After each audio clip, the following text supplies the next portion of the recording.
Everyone, I'm just going to speak very briefly to you and then give you an opportunity to hear from the lead investigators in this case.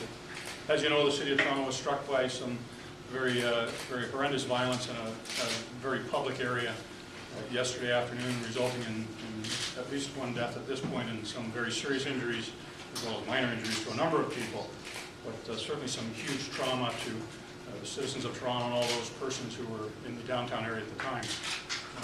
I'm here just to tell you briefly that we thank the media who've been grateful in assisting the investigators in getting their work done, the business communities and partnerships that we have in the downtown area, particularly the Eaton Centre and many of the other buildings and business associations downtown have assisted greatly in this endeavor, as well as the many people who were present at the time who have been reaching out and contacting and become witnesses and assisting us in this investigation has been monumental and allowed us to move forward.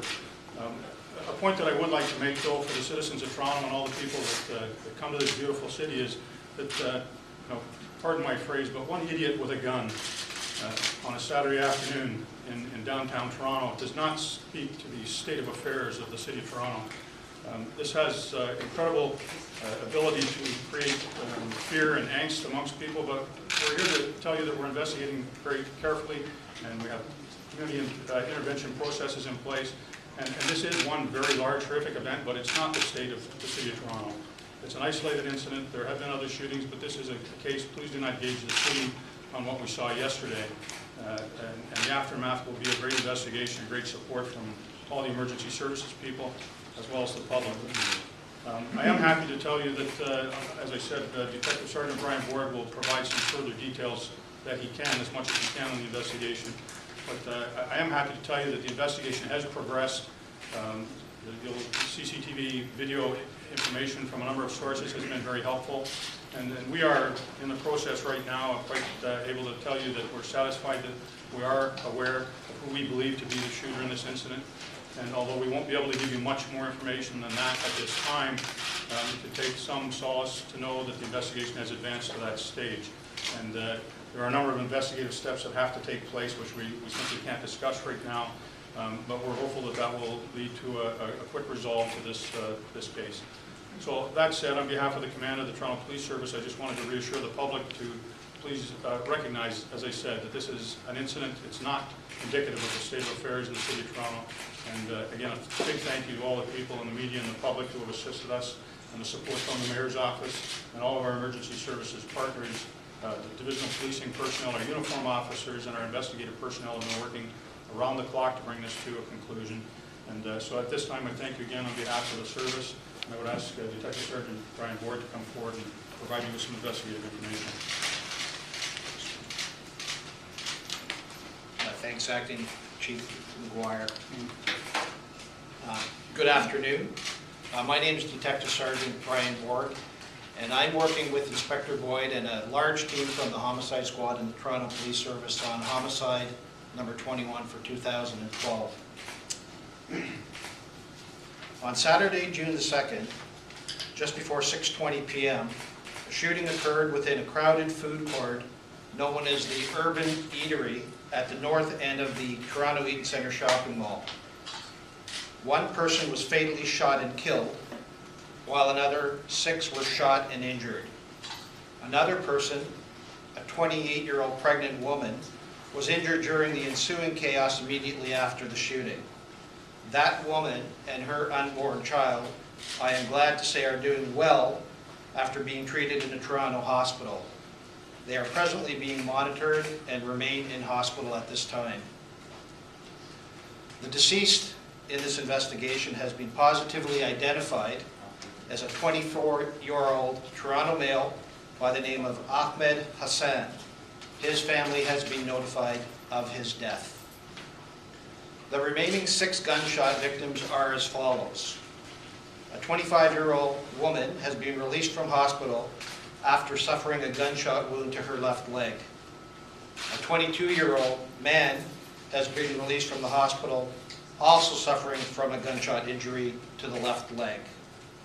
A 23-year-old man is in the hospital with multiple gunshot injuries to his neck and chest.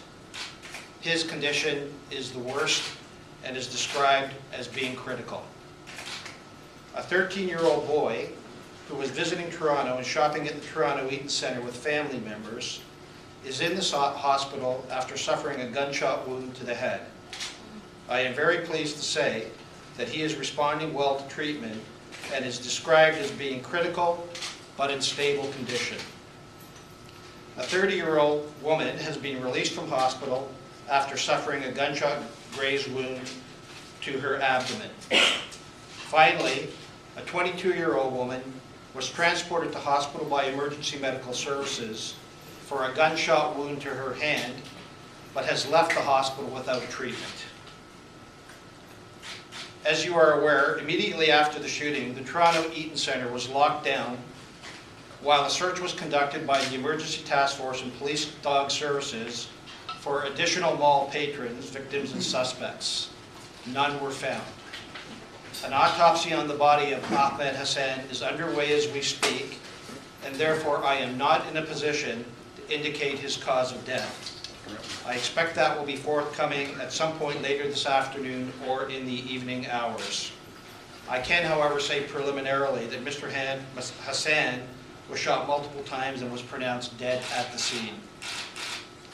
In terms of the investigation, I can also state the Homicide Squad has taken charge of the investigation and is being supported by other Toronto Police Service units, including divisional, investigative, and specialized functions.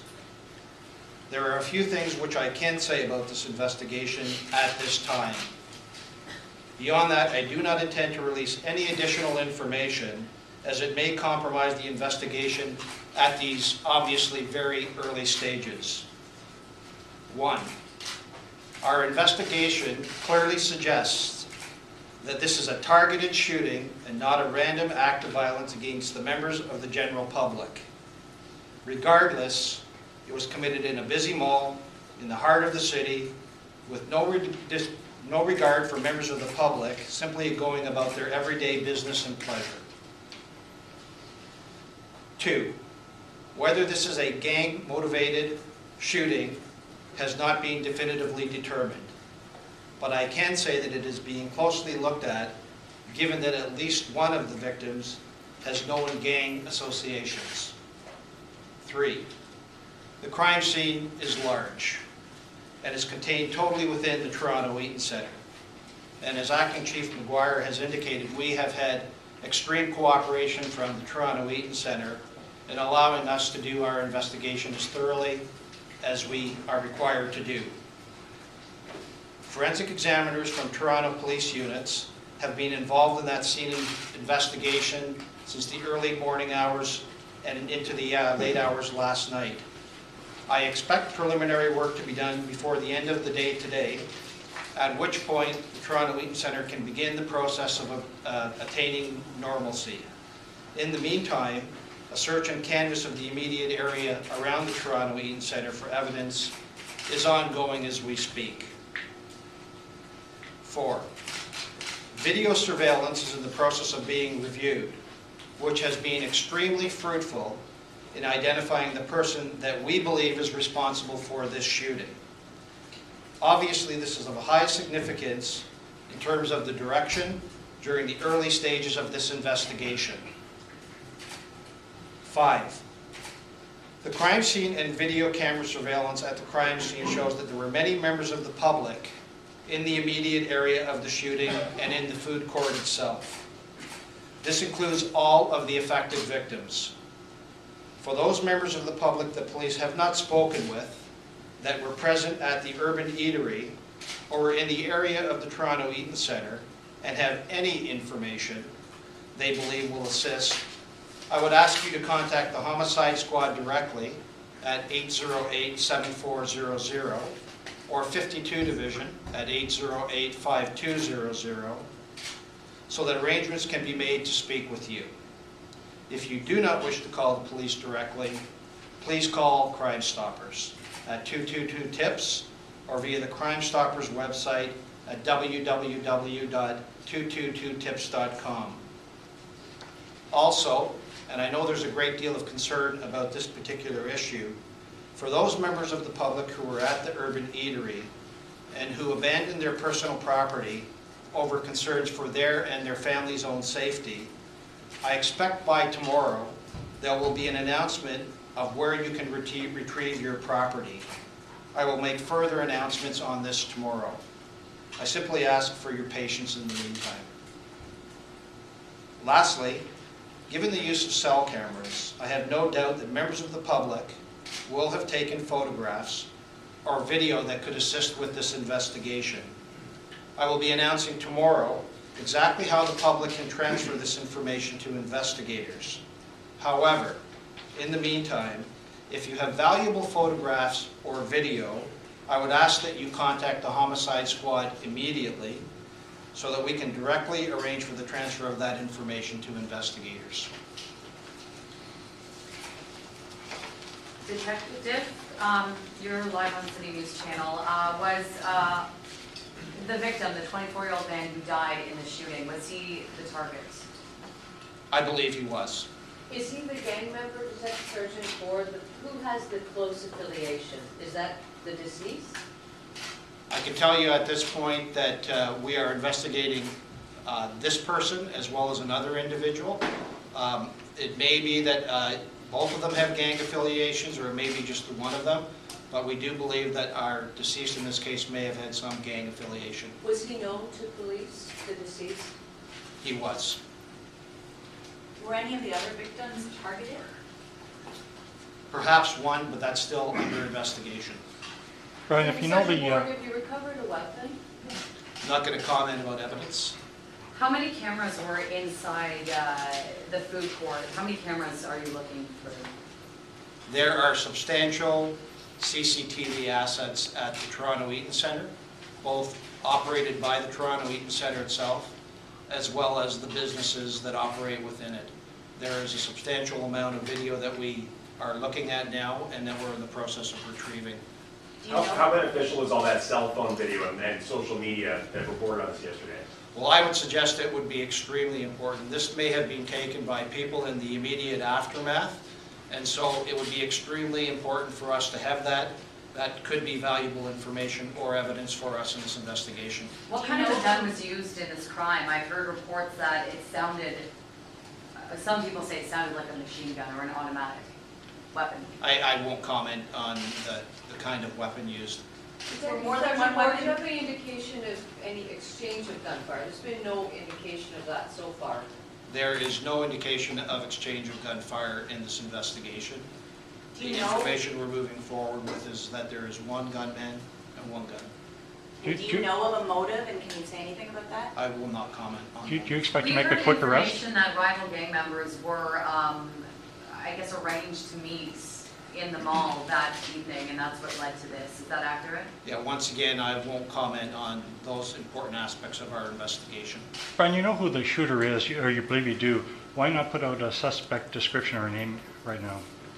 At this point, I would, out of an abundance of caution, I think that it's very important that we hear from the public and the information that they saw, that they know. I would rather have that information rather than have the information contaminated with us releasing information at this point. But do you believe the suspect to be in Toronto?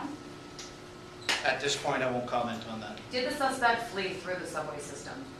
Is that how he got away? Once again, I won't comment on any aspects of the investigation. Do you expect to make a quick arrest in the next 48 hours? As we always do, we'll be doing our best to bring this to a close as soon as we possibly can. Once we have the evidence to make an arrest, we will. One more question. There's been a suggestion that the suspect may have been involved in another incident in the city on Spadina Street. Is that possible? But once again, I won't be commenting on other aspects of the investigation. Thank you. Thank you very much.